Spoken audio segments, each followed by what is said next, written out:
Bonjour à toutes et à tous, je m'appelle Ethel Lilensfeld et je suis artiste plasticienne et vidéaste basée à Bruxelles. J'ai un travail qui tourne autour de l'image. Mon médium principal, c'est la vidéo. Et je m'intéresse aux codes et représentations de la féminité dans l'histoire de l'art. Comment ces codes ont évolué aujourd'hui, notamment à l'ère du digital et donc sur les réseaux sociaux. Mon travail va interroger les normes sociales, les standards esthétiques, les notions d'identité, de genre. Je pense que les avancées technologiques nous engagent de plus en plus dans l'expérience d'un nouveau corps, qui est le corps virtuel. Et moi, je m'intéresse à son impact grandissant sur notre vie quotidienne.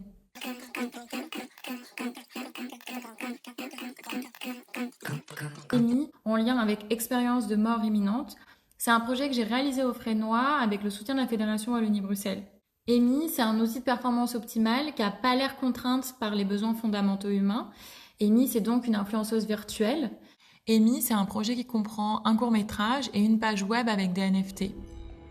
En fait, le film, il est découpé en 4 écrans verticaux qui sont toutes des vidéos faussement issues des réseaux sociaux qui vont dépeindre ce personnage d'influenceuse virtuelle qui est adulée par sa communauté.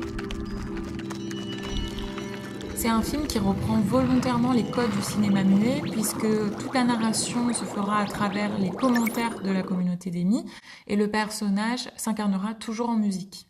Le film explore différentes techniques dans une ambiance de vlog et de contenu viral et de selfies colorés. On a fait de nombreux tests pour arriver à une forme d'entre-deux. Moi, je voulais pas que mon personnage soit un avatar 3D, je voulais tourner avec une vraie comédienne et ensuite venir travailler en post-production pour arriver à cette image trouble.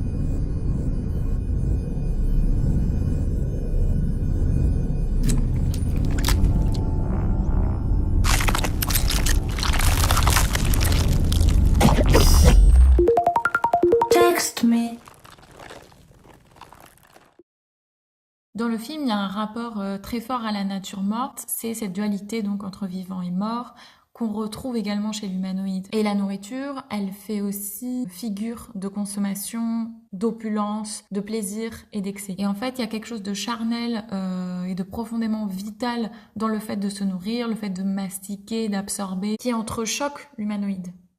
EMI, c'est une forme de capitalisation croissante de la vie biologique. J'avais envie de juxtaposer des images de production corporelle, salive, sueur, pour arriver à une forme de relation inhabituelle entre le corps et le virtuel. La page web emi.nevergone.cloud, elle est introduite dans le film et elle agit comme une forme d'excroissance du projet. J'avais la volonté de prolonger la narration du film dans un autre espace, dans une autre temporalité. Il nous est possible de posséder une partie du corps physique de l'influenceuse et ainsi de devenir gardien d'un de ses organes. On a une édition de NFT qui vient augmenter le projet et qui reprend jusqu'au bout les codes consuméristes des influenceurs.